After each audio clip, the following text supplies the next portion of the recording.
Tá dando pra me ver? Tá dando pra me ouvir?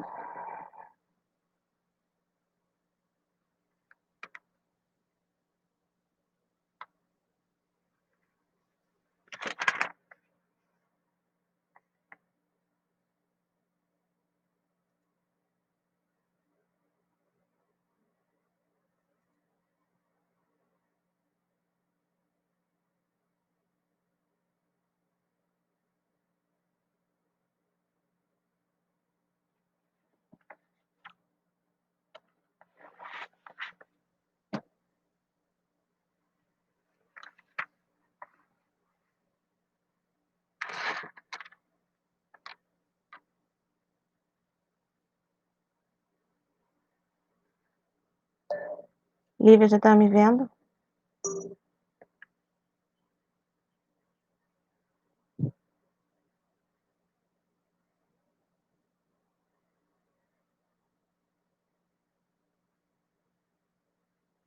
Lívia, já tá me vendo?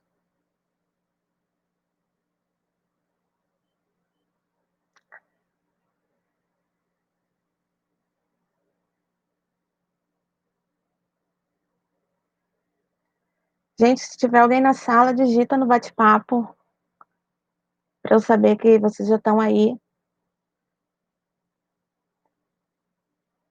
Vendo e ouvindo. Eu estou assistindo como aluno.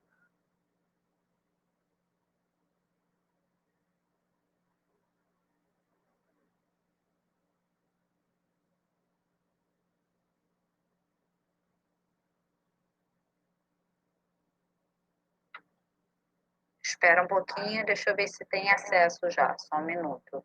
Porque pode ter acesso pelo celular.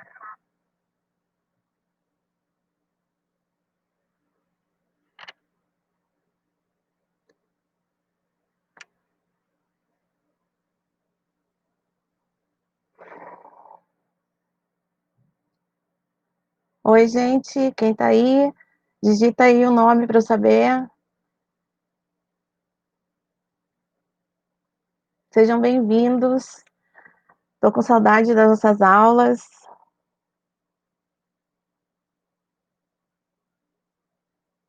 Entra no bate-papo aí, gente, pra eu saber quem é que tá na sala, pra ficar registrada a presença de vocês também.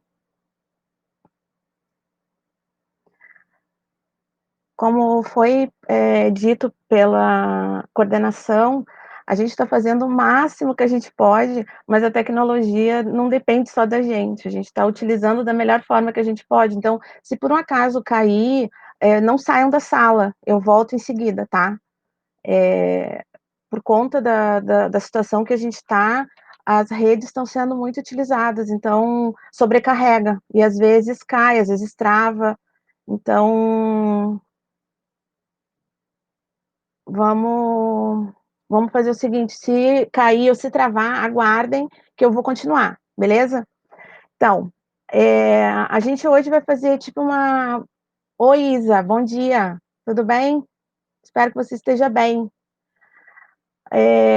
Vamos fazer uma revisãozinha das últimas 2 aulas, das videoaulas que a gente colocou lá no canal, tá, do YouTube. Então a gente vai falar de Revolução Russa, os antecedentes e as consequências. Eu não sei se vocês... Oi, Vinícius. Ah, bom dia não, já boa tarde. Beleza.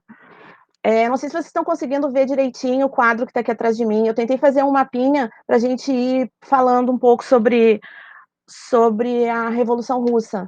Tá dando para ver direitinho?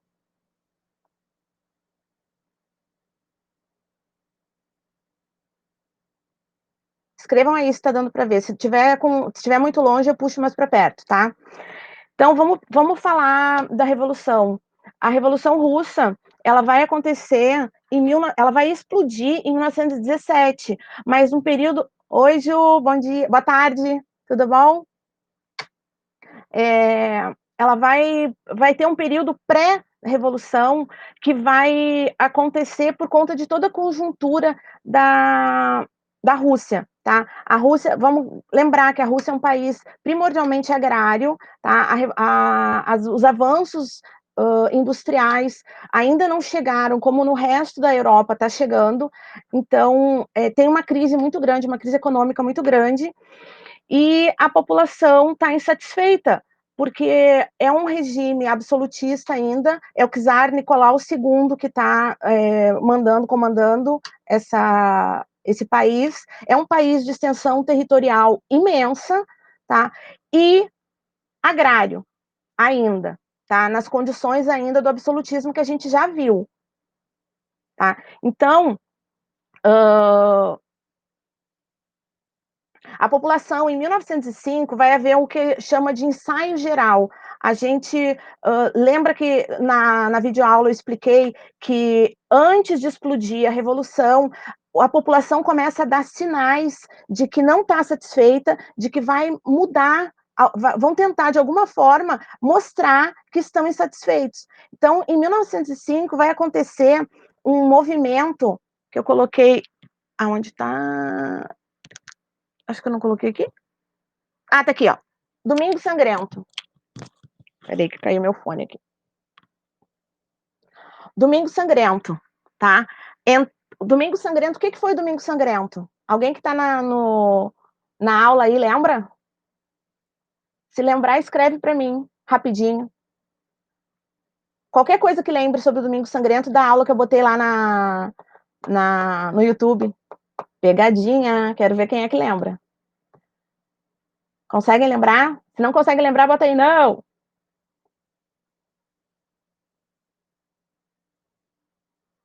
Bom, tá. Domingo Sangrento foi o seguinte. Tá, beleza, Ju. Obrigada. O Domingo Sangrento foi o seguinte: um grupo de pessoas se reuniram, tá, para escrever um documento reivindicando coisas que estavam, questões que estavam incomodando a população, tá, para entregar para o czar. E eles foram em passeata, numa passeata pacífica. Só que o czar não estava no palácio. A guarda czarista vai entender essa marcha em direção ao palácio como uma, uma agressão ao sistema e vai descer o dedo na artilharia, vão cair para dentro dessa população e vão matar muita gente, tá? Isso vai acontecer, vai ficar marcado como Domingo Sangrento, porque morreu muita gente numa passeata que, a princípio, era pacífica, da parte da população era pacífica. Esse movimento do Domingo Sangrento vai desencadear, desse momento vai ser criado os sovietes. O que são os sovietes? Os sovietes é um grupo que vai unir, vai juntar camponeses, vai juntar operários, vai juntar essas pessoas que têm em comum o desagrado do sistema que está vigente na Rússia, para começar a se organizar. Dentro do grupo dos sovietes vão ter dois grupos, os mencheviques e os bolcheviques. Os mencheviques são mais moderados e os bolcheviques são os mais radicais. Tá? Os mencheviques, eles têm uma parceria, eles acreditam que a revolução pode ser feita em parceria com a burguesia. Lembram o conceito de burguesia que eu expliquei na aula? Quem que era burguês? A gente tinha uma dúvida super grande do que era ser burguês. Lembram o que é burguês? Sim ou não? Alguém responde aí. Senão eu volto e lembro para vocês o que é ser burguês. Lembra? Beleza, Ju. Lembra, Vinícius? Isa, lembra do conceito de burguesia? O que é ser burguês? Os meios de produção, a força de trabalho. Isa, não lembra? Bia. Oi, Bia! Tudo bem? Isa, não lembra? Isa, então olha só. Fabiola. Beleza. Então tá, então meios de produção. Vou lembrar para Isa o que é burguesia. Burguesia é você ser dono dos meios de produção. Você não ganha um salário.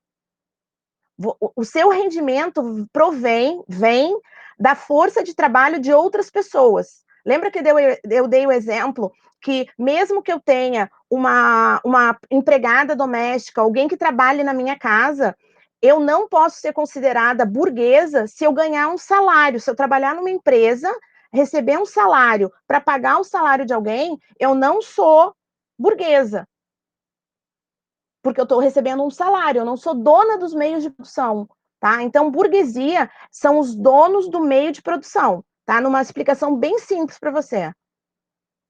A internet está lenta? Fica calma que daqui a pouco ela normaliza. Então, os mencheviques, lembraram agora o que é o conceito de burguesia para vocês conseguirem entender essa revolução. Então, se os mencheviques entendem que a revolução, a alteração do sistema tem que acontecer em acordo com a burguesia, eles são mais moderados. Eles entendem que o processo tem que ser lento e que não é eles não entendem que os trabalhadores têm que ir para o poder isoladamente. Eles acham que tem que ser uma conjunção de forças, tá? Os bolcheviques, não. Os bolcheviques acreditam que não tem acordo com a burguesia, que não tem acordo com os donos do meio de produção, porque existe já um início de compreensão da exploração. Lembra que eu falei dos meios de trabalho, das condições de trabalho, das horas que eram trabalhadas? Lembram disso? Sim ou não?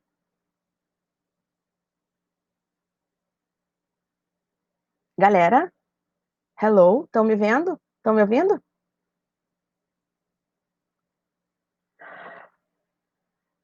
Tá, Ju, obrigada.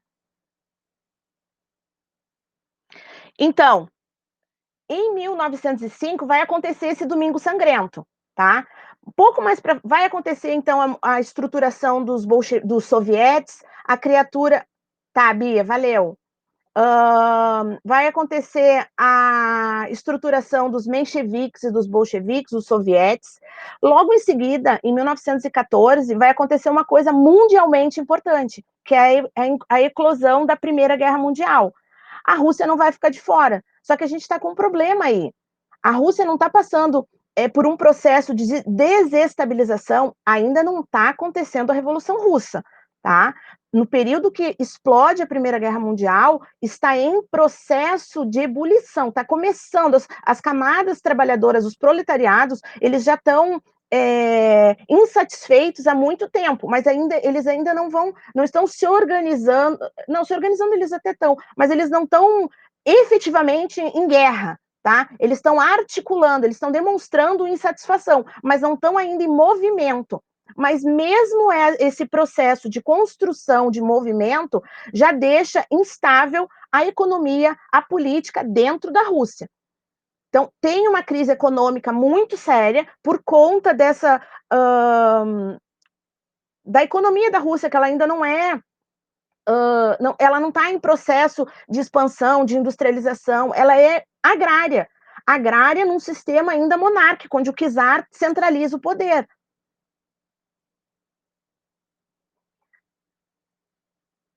Então, a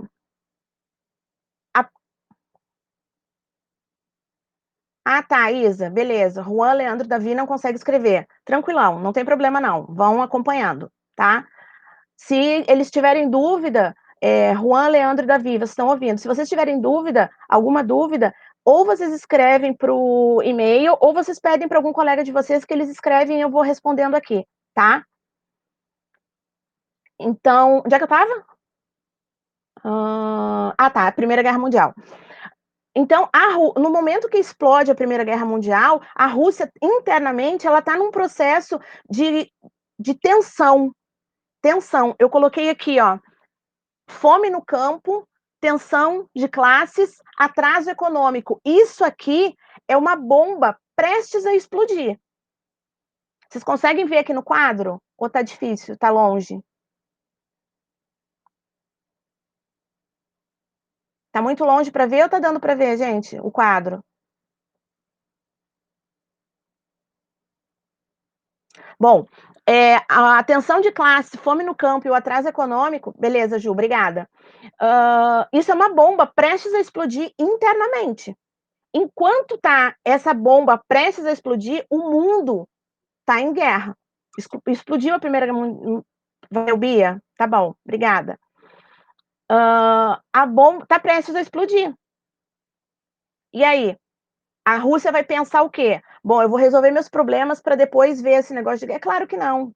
Se a gente lembrar da Primeira Guerra Mundial, do início da Primeira Guerra Mundial, a gente vai ver que a Rússia vai apoiar a Sérvia quando acontece a declaração de guerra, lembra da nossa aula de Primeira Guerra Mundial que eu falei que a Alemanha vai lá no ouvido da Áustria por causa do príncipe austríaco, do Duque Ferdinando, do príncipe não, desculpa, do Duque Ferdinando, e diz, não, vai lá, declara guerra, mas não, a Alemanha não, só vai no ouvido lá da Áustria e diz, vai junto que eu colo contigo.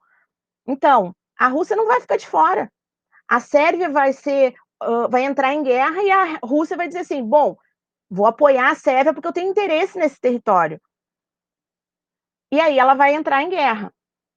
A população é óbvio que não vai gostar, porque para fazer guerra precisa de quê? Dinheiro, precisa de alimento, precisa de dinheiro, precisa de alimento, precisa de armamento, precisa de munição para manter uma guerra. Se o país já está em crise internamente, para abastecer um exército, para lutar fora, que não é nenhuma causa própria,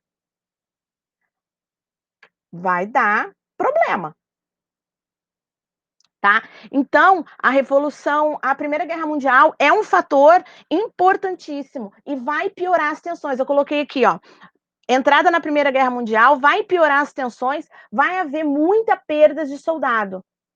Tá? Então, no primeiro momento da Primeira Guerra Mundial, a Rússia fica meio que, não em stand-by, mas assim, eles não têm força para fazer uma guerra interna, porque está todo mundo lutando na Primeira Guerra. Muita gente está lutando na Primeira Guerra. Quando começa a se perder soldados, quando eu botei aqui, tem uma outra coisa, a derrota na Guerra russo-japonesa também é um outro motivo que vai gerar insatisfação. Quer dizer, eles perdem a guerra russo-japonesa, acontece o Domingo Sangrento, eles entram na Primeira Guerra Mundial e o povo ali, ó,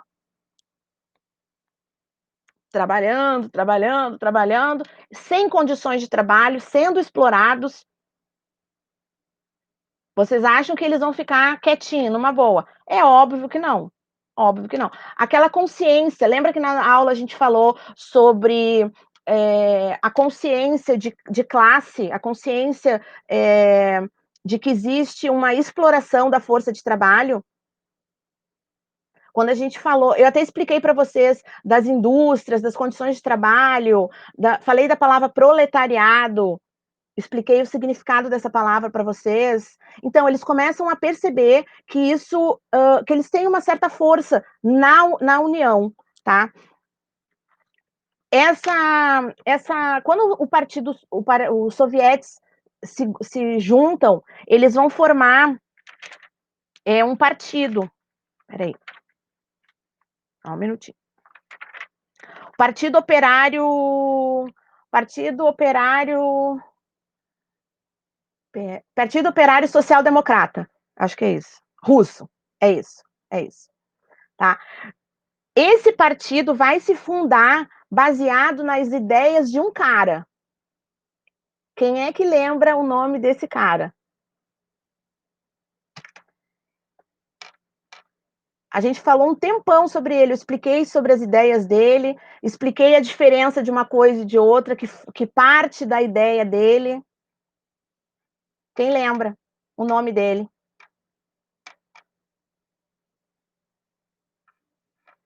Bora, gente. Lembram? É um cara barbudinho.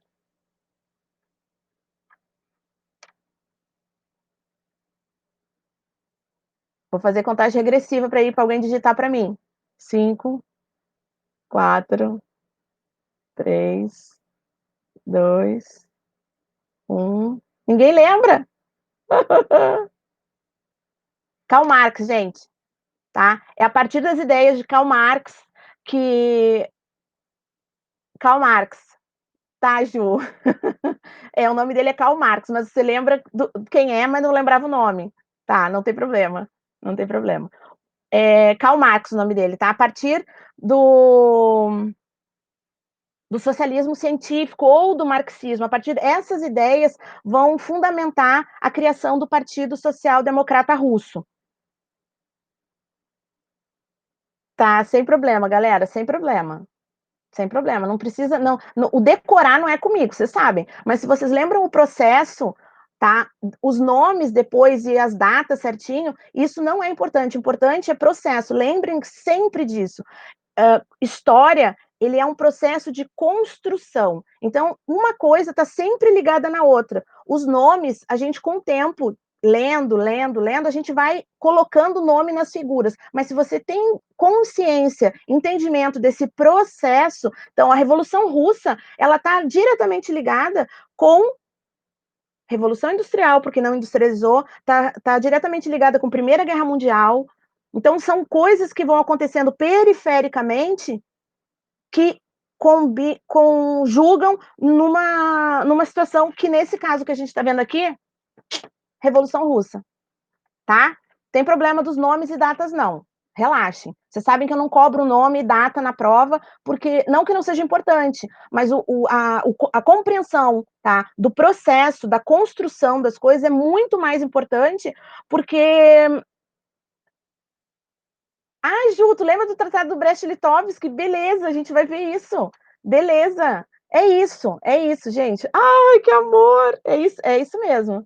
É isso mesmo, Ju. É isso mesmo.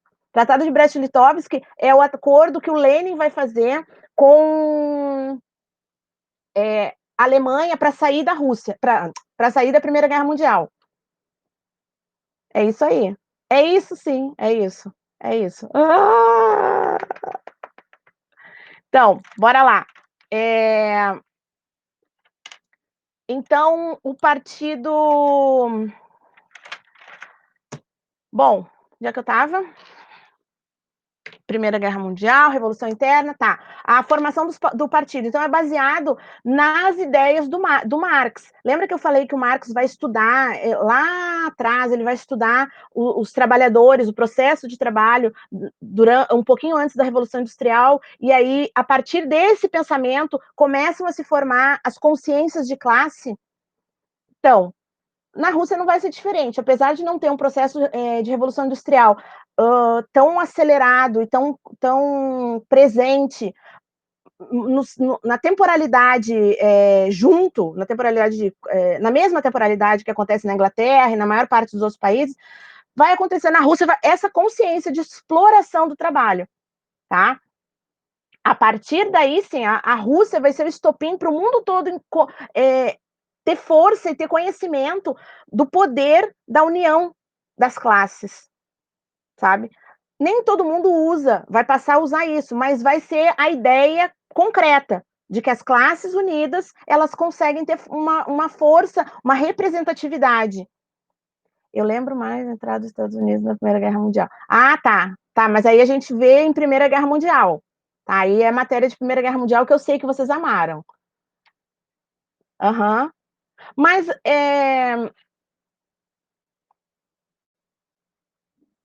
tá, não, Bia, mas tá, beleza, Bia, tá tranquilo.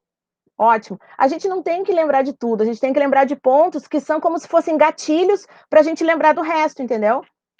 É por isso que eu disse, a história é um processo. Você vai pegando, é como se fosse um quebra-cabeça. Você lembra de uma coisa, lembra de outra, e daí falta o miolo. Mas aí você vai deduzindo porque elas estão interligadas. Se elas estão interligadas, uma coisa que acontece lá do outro lado do mundo tem a ver com o que acontece aqui. Tem a ver com o que acontece aqui. Lembra que eu expliquei para vocês da Primeira Guerra Mundial, depois da crise do café, porque os Estados Unidos, aliás, da quebra da Bolsa de Valores nos Estados Unidos, da crise do café no Brasil, que tinha ligação? Então, tem ligação direta. Tudo tem ligação. História, tudo está ligado por algum fiozinho, que seja assim, um fio de linha, mas está ligado, tá? Então, bora voltar para o nosso assunto. Então, tá, em 1914, a Rússia vai entrar na guerra, eles vão ficar lutando. Internamente, tá, vai continuar uma insatisfação. Peraí, caiu meu fone de novo. Bom, a gente vai chegar então, tá, em 1917, tá? 1917, lembra que quando eu botei a matéria de Primeira Guerra Mundial no quadro, eu fiz uma parte do quadro só para o ano de 1917, porque era um ano fundamental para a Primeira Guerra. Ele é importantíssimo para a Revolução Russa também. Na Revolução Russa, em fevereiro de 1917, vai explodir a Revolução de fato, tá? As mulheres vão ser. Uma marcha de mulheres vai começar a acontecer, tá? Em fevereiro de 1917, e elas vão estar num movimento grande nas ruas, e vai se agregar a essa passeata pacífica os trabalhadores, os homens, os proletários, a massa insatisfeita. E esse povo junto vai invadir o palácio do czar para tomar o poder. Tá? É a Revolução de Fevereiro de 1917. Nesse momento, quem vai assumir o poder, eles vão derrubar o czar, vão prender, tá, o czar. Nesse momento, quem vai... Peraí, né? O filme 1917 ajuda na matéria. Se o filme 1917 ajuda na matéria, olha, o filme 1917 ele é um viés mais norte-americano. Ele não foca na Rússia, tá? Então, não sei se ajuda. Eu não vi ele todo. Eu comecei a ver e não terminei, tá? Um filme que ajuda nessa matéria é um filme antigo, muito antigo, que chama Doutores de Vago. Tá? Bem, bem, bem antigo mesmo, tá? Ele fala sobre a Revolução Russa.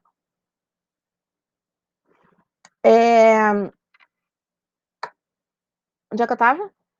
Revolução. Ah, tá, fevereiro. Então, em fevereiro de 1917, vai acontecer o que é chamado de Revolução Burguesa. Por que Revolução Burguesa? Se são os soviéticos que estão tomando o poder, se são os mencheviques que estão tomando o poder.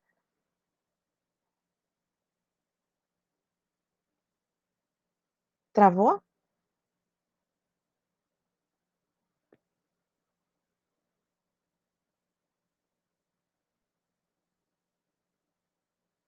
Travou, gente? Ou vocês estão me vendo?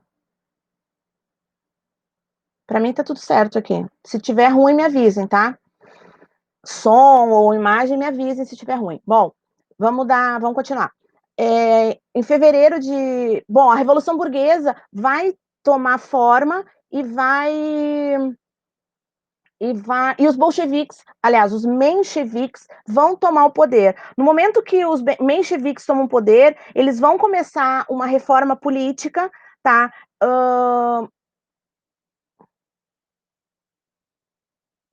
Beleza, beleza.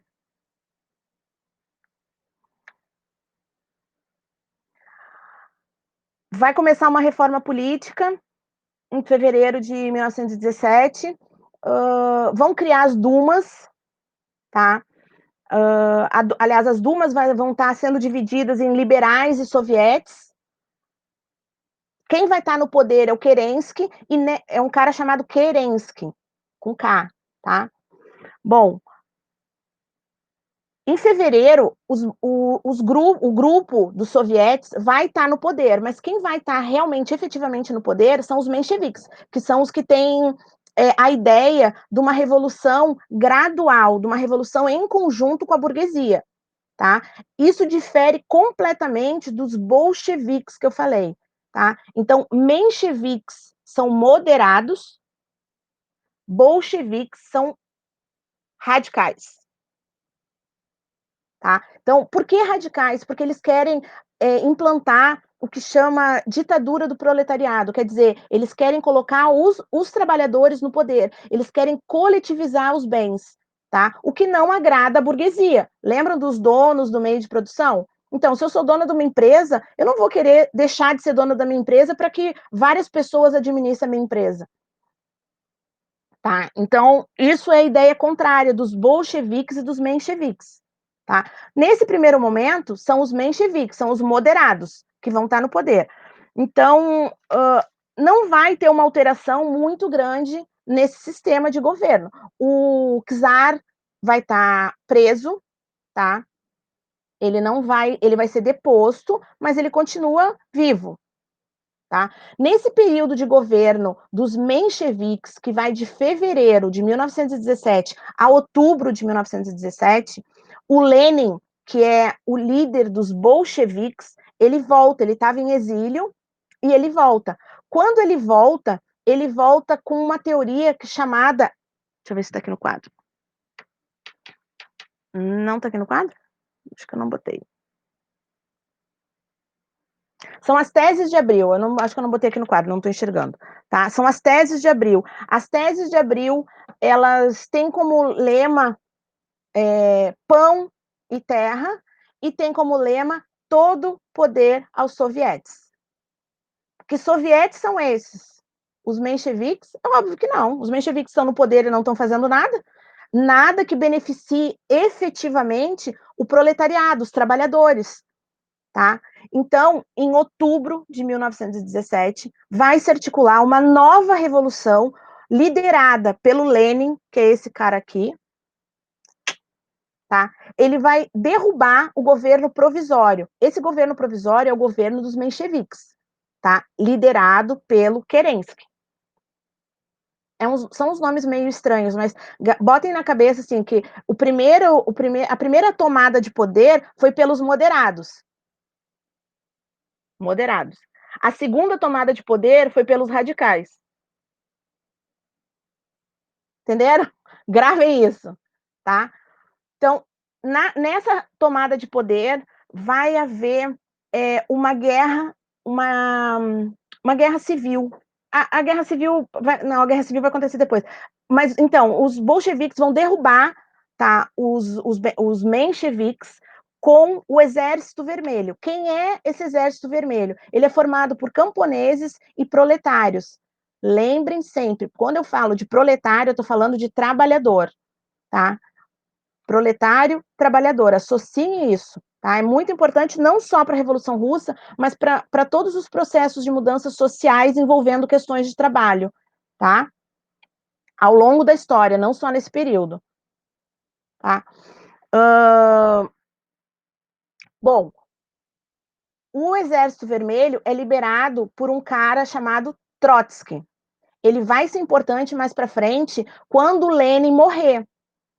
Quando Lenin morre, no capítulo 6, tá, a gente fala do NEP ao stalinismo. Então, NEP é o programa político, é a nova política econômica instaurada por Lenin. Tá? Depois que o Lenin assume o poder, os bolcheviques tomam o poder, é óbvio que o pessoal moderado, a burguesia, os mencheviques e aquela galera que apoiava o czarismo, eles não vão ficar de boaça lá dizendo, ah, beleza, vamos ficar aqui vendo o que vai acontecer. Claro que não. Eles vão se organizar numa contra-revolução para derrubar os bolcheviques. Eles vão conseguir? Não, mas eles vão tentar, e essa tentativa é a Guerra Civil Russa, tá? Que vai ser o Exército Branco, formado por esse grupo que eu acabei de falar, mais o Exército Vermelho, aliás, contra o Exército Vermelho, tá? O Exército Vermelho vai ser formado pelos camponeses, pelos proletários e pelo Exército Russo, liderado pelo Trotsky. Caraca, informação pra caramba, né? Vamos de novo. O Exército, o Lenin, que é esse cara aqui, ele é líder dos bolcheviques, tá? Os radicais. Ele vai tomar o poder derrubando os mencheviques. Pronto. Ele está no poder. Tá? Então, ele vai instaurar algumas determinações.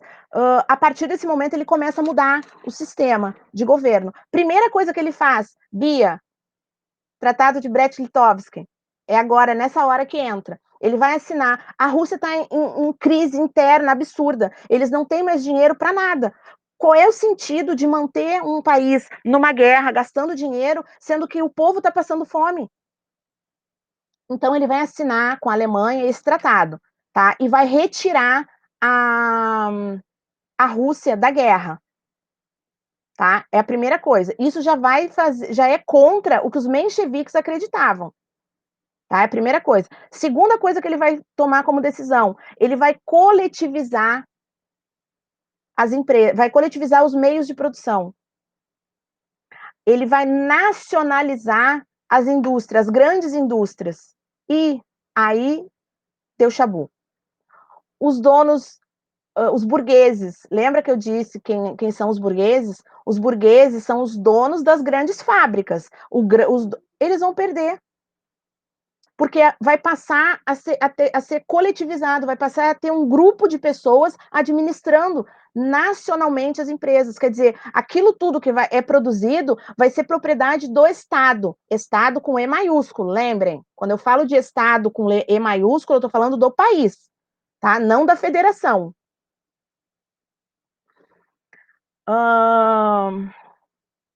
Bom, o grupo do Exército Branco, que são os caras que foram derrubados, não vão ficar felizes. Então vai haver uma guerra civil. Tá? É óbvio que o Exército Vermelho vai se sobrepor pela força do Exército Vermelho, pela violência, vamos dizer assim, porque era um exército bem duro mesmo. Então, vai haver essa guerra, vai acabar. E aí, nesse período, eles matam a família Romanov. Ué, a senhora não falou ninguém de Romanov. Pois é. Romanov era o czar, era a família, né? O nome da família do czar que governava a Rússia nesse momento, nesse período, tá? O Nicolau II foi o último czar da Rússia. E ele foi preso quando os mencheviques tomaram o poder. Na Revolução Civil, na Guerra Civil, como demonstração de poder, o Exército Vermelho, o Trotsky, vai mandar, matar o czar e toda a família dele. Eu não tenho foto aqui, mas no slide que eu fiz, que está lá no YouTube, tem a foto da família Romanov, o czar, a mãe, a esposa, né, e 4 filhas, se eu não me engano, 4 ou 5 filhos, se eu não me engano. Mataram geral, mataram todo mundo. Bom, depois disso, tá, a Rússia continua em crise. A Guerra Civil vai de 1918 a 1921, se eu não me engano. Isso, 1921. Em 1922, 21 ou 22, não tenho certeza agora dessa data, mas eu acho que é 22. A União Soviética vai nascer. Vai ser o conjunto de 15 países daquela região ali do leste europeu e da Europa Central, que vão se juntar com a ideia desse sistema novo de governo que é o socialismo. Tá? Então, deixa de existir a Rússia para existir a União Soviética, URSS, União das Repúblicas Socialistas Soviéticas. URSS, vocês não vão conseguir gravar esse nome todo na hora de escrever, pode escrever só URSS sem problema, tá? Mas vocês têm que entender que a Rússia, nesse momento, deixa de existir. Ela vai ser União Soviética, com um sistema de governo socialista, oposto da Europa capitalista, tá? Bom, apesar do regime socialista, o Lenin vai perceber que a crise econômica ainda está muito forte, ele não está sabendo como administrar, como mudar, na verdade, essa situação. Então, ele vai instaurar uma nova política econômica chamada NEP, tá? E aí a gente já entra no capítulo 6 da apostila.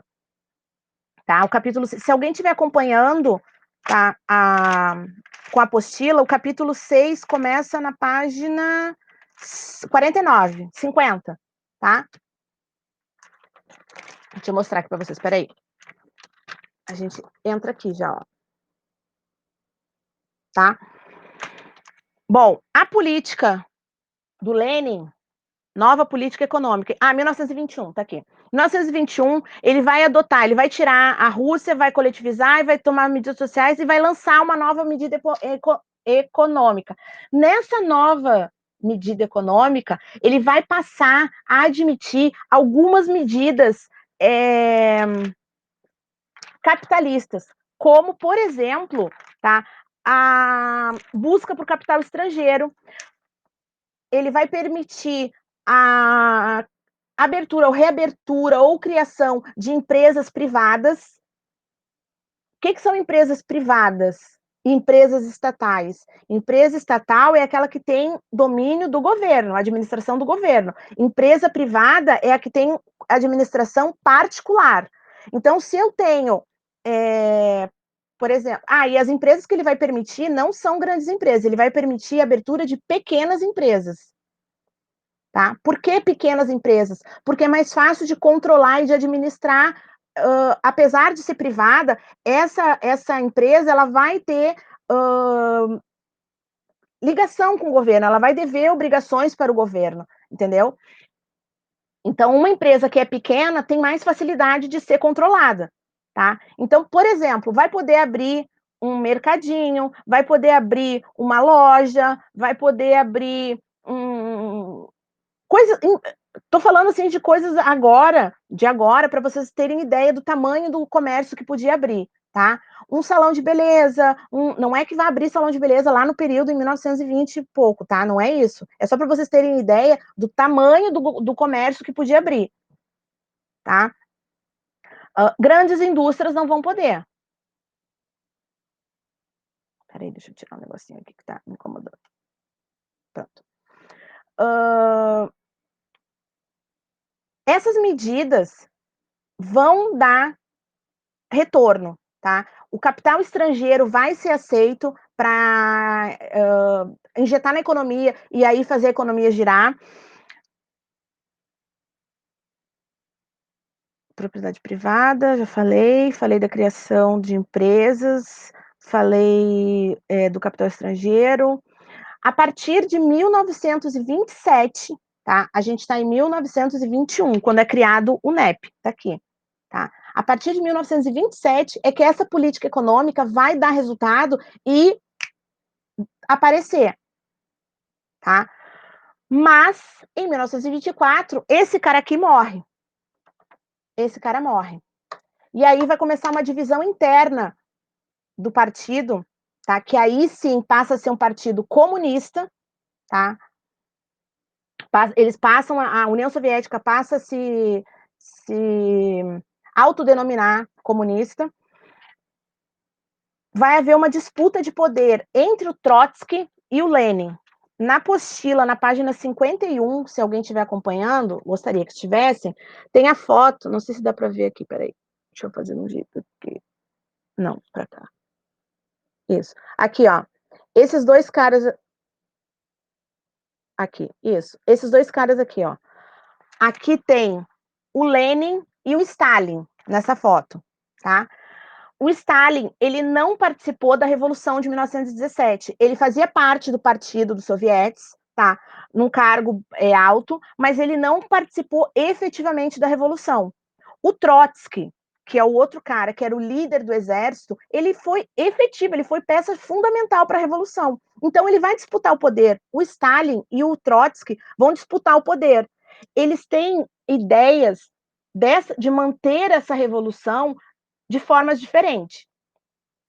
O Stalin, ele acredita que a revolução tem que ser gradual, tem que ser bem devagar. Ele acredita que tem que ser internamente bem solidificada, bem forte, para depois expandir essa revolução para o mundo. Porque se não tiver forte, a chance dela sofrer algum abalo com influências externas é grande. Ele tem essa ideia. O Trotsky, não. O Trotsky, lembrem que o Trotsky é o líder do Exército Vermelho. Radical. O que ele vai querer?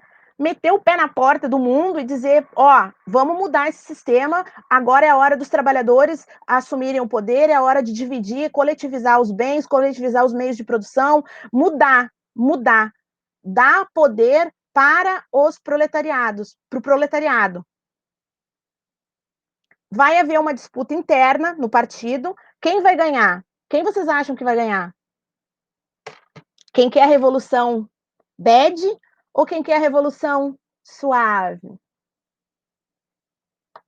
Dita aí, quem é que vai ganhar? Gente, vocês estão me vendo? Falem aí. Alguém tem alguma dúvida até aqui?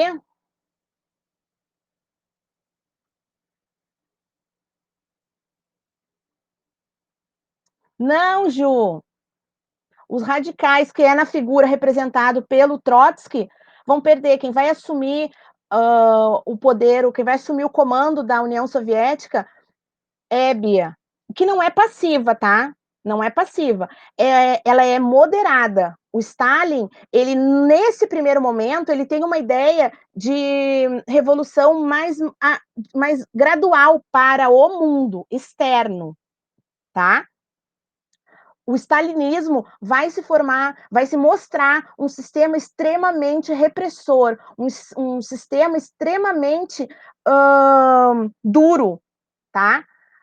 A gente vai falar, mais para frente, a gente vai estudar os fascismos. E o stalinismo, tá? O governo do Stalin é um exemplo muito forte de fascismo, porque ele vai botar uma censura muito grande, a política econômica vai ser modificada também, tá? Ele vai passar a aplicar os planos quinquenais. O que são esses planos quinquenais? Palavrinha, né? Quinquenais. Esses planos quinquenais são planos econômicos onde o governo vai determinar como você vai produzir, o que você vai produzir e quanto você vai produzir. São metas que o governo vai estabelecer para cada grupo, para cada empresa, para cada.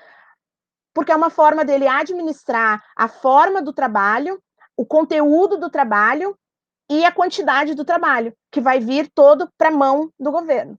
Ele vai centralizar o poder na mão dele. Então, é contrário ao que. Ah, uma outra coisa muito importante é que o Lenin, quando o Lenin assumiu lá na Revolução, esse cara aqui, tá? Esse aqui. Quando ele assumiu, uma das coisas, das medidas que ele tomou foi permitir outras etnias viverem em território russo, tá? O Stalin agora, ele vai perseguir todas as pessoas que não forem russas. E ele vai construir lá na Sibéria, lá na Sibéria, peraí que tá dando retorno aqui. Lá na Sibéria ele vai construir campos de concentração chamados de gulags, onde vão ser presos as pessoas que não forem russas e tiverem território russo, usufruindo do território, da economia. Então ele vai haver uma perseguição. Para essa fiscalização vai acontecer feita pela KGB. Vocês, os meninos, acho principalmente, já devem ter visto filme de espionagem e falar nos espiões russos, assim como tem a CIA norte-americana, tem a KGB, que é a polícia espiã russa, tá? Então ele vai criar, quem vai criar isso é o Stalin, tá?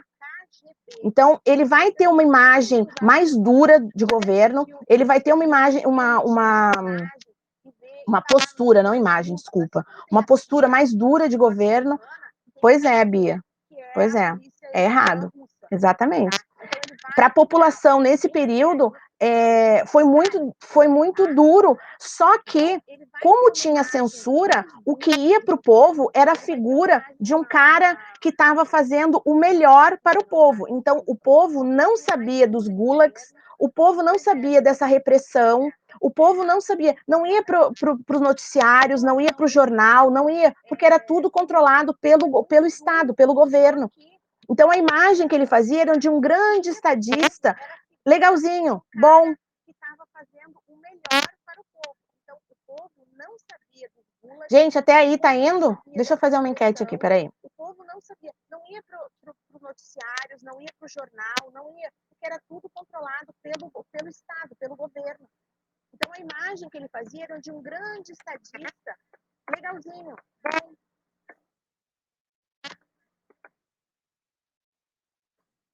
Gente, até aí tá indo? Deixa eu fazer uma enquete aqui, peraí.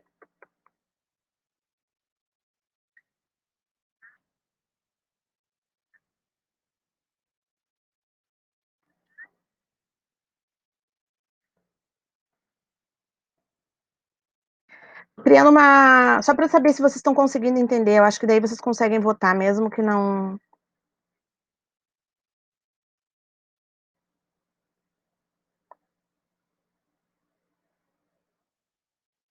Peraí.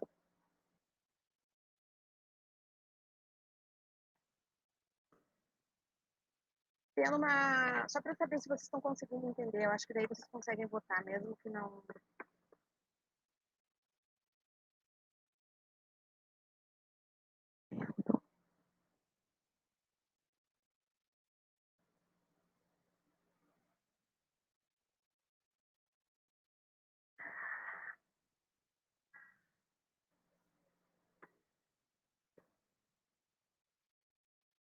Botei aqui. Vou botar aqui. Botei, vamos ver se vocês conseguem votar aí. Bom, para a gente terminar, começar a entrar no final da história. Então, o Trotsky vai fugir, tá? Vai entrar em exílio por conta do poder do Lenin, aliás, desculpa, do Stalin. O Stalin, quando assume o poder, ele instaura uma nova política econômica, uma nova política social, um novo padrão de comportamento político dentro da União Soviética. O Trotsky, ele não vai ter o apoio necessário para fazer uma contra-revolução e tirar o Stalin do poder, e ele vai, ó, ralar peito, ele vai se mandar, ele vai fugir, vai ficar no exílio lá no México. Quem aqui conhece Frida Kahlo? Frida Kahlo é uma pintora mexicana, uma artista plástica mexicana, mas ela é mais conhecida pelas pinturas, maravilhosa, tá? E ele vai ter um envolvimento com a Frida Kahlo lá no México, ele vai se exilar lá.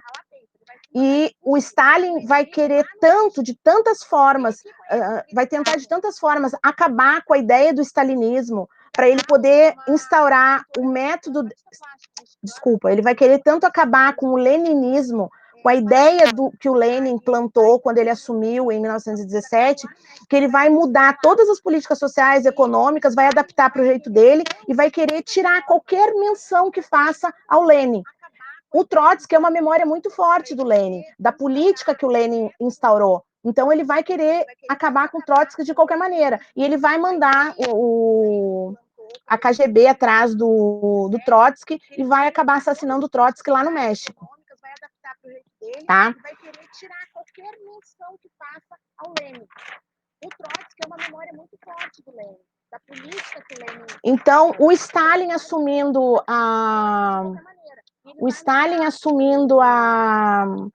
o governo, ele vai mudar a estrutura da União Soviética para uma estrutura mais centralizada, controlada, uma política econômica que vai sim melhorar, tá? A política econômica vai melhorar, mas não vai melhorar para o povo. Tá? Ela vai estar maquiada de uma melhora por conta da censura, tá? Os trabalhadores vão continuar tendo que trabalhar para produzir.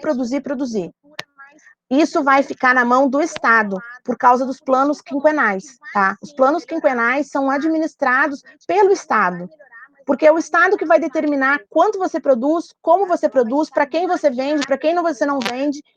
Então, ele acaba centralizando o poder na mão dele todo. Então, aquela planificação, vamos dizer assim, entre aspas, desculpa, proposta e idealizada pelo Lenin lá no início da Revolução, ela vai ser totalmente modificada. Totalmente modificada. Eu acho que é isso. A gente chega no final do stalinismo, com o Stalin no poder. Tá? O próximo passo agora vai ser a Segunda Guerra Mundial, onde o Stalin vai ter uma função importantíssima na Segunda Guerra. Tá? O Stalin vai governar até 1953, se eu não me engano. Deixa eu confirmar. Eu acho que é. Eu não lembro essa data certinha, mas eu acho que é até 1953. 1953, isso mesmo. Ele governa, então, até 1953, então ele vai de 1924 até 1953. Então, são mais de 25 anos. Tá? Então, vai dar uma outra cara para a União Soviética, uma cara de... É um socialismo, tá? Ele não abandona a ideia, mas ele centraliza essa administração para o governo. Ah, ele coletiviza os bens, ele faz essa estruturação, mas ele muda um pouco, tá? Com a censura, com os planos quinquenais. É um socialismo, tá? Ele não abandona a ideia, mas ele centraliza essa administração. Eu acho que vocês estão conseguindo ver bem o mapinha? Ele coletiviza os bens, ele faz essa estruturação, mas ele muda um pouco. Conseguiram ver bem o mapinha, galera? Com os planos quinquenais.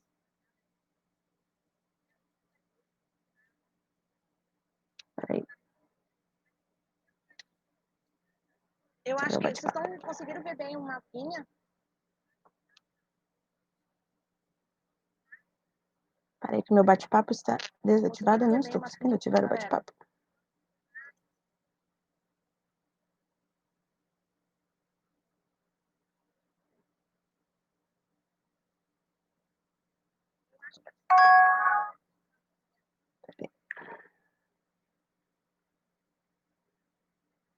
Meu bate-papo está desativado, né?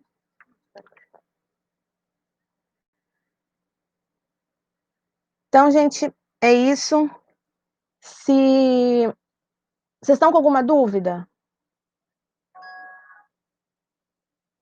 Eu não estou conseguindo ativar mais o meu bate-papo, não sei porquê. Mas, enfim. É isso. Se vocês tiverem alguma dúvida, eu gostaria que vocês escrevessem. Eu deixei uns exercícios para vocês fazerem, tá? Lá no canal do YouTube, na aula sobre esse conteúdo que eu revisei agora, tem os exercícios específicos para vocês fazerem, tá? Conforme vocês forem tendo dúvida, anotem as dúvidas, escrevam ou por e-mail da escola, para que a gente vai recebendo e vai tirando as dúvidas para vocês, ou anotem para a nossa próxima aula online, que aí vocês me falam e eu vou tirando a dúvida. Valeu? Obrigada, galera. Estou morrendo de saudade da gente poder fazer essa troca pessoalmente. Espero que vocês tenham gostado. Tá? Escrevam ou por e-mail da escola, para que a gente vai recebendo e tirando as dúvidas para